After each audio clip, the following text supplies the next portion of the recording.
I wrote the Valleys Bible Study when I was starved for encouragement and rebuilding my faith. Do you know that feeling? I bet you do. The valleys of our faith can be a miserable place where our trust in God feels buried. At least that's how it is for me. When I'm in the low lands, I wonder if all this pain has purpose, and I let my thoughts run wild with fear. I ask God, when will this end? How will this end? Why me? Why God? And in the middle of that place, do you know what I found? Valleys in the Bible. Valleys I could hardly pronounce, but what takes place in these low points in our faith history, it felt oh so familiar. There in the dark basin of my circumstances, I found God again and again. And I know you will too if you use the Valleys Bible Study. Together, we're going to look at 5 valleys in the Bible storyline. Some are geographical realities, others are metaphorical places, but God uses them all to teach us about His staying presence. You're going to find that valleys represent your lived experience and my lived experience.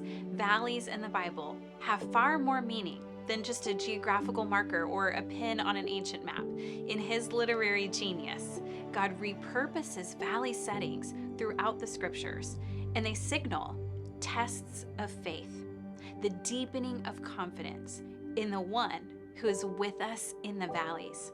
So in the Valleys Bible Study, we're going to explore a couple of places.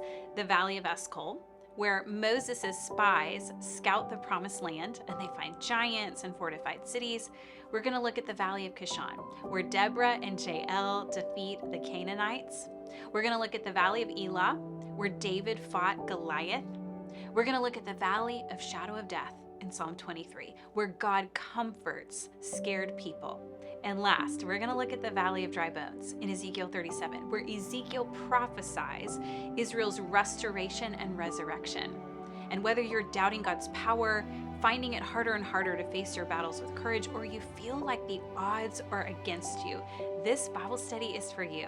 If you feel like you're struggling, if you feel like there are undefeatable giants in your life, you're in the right place.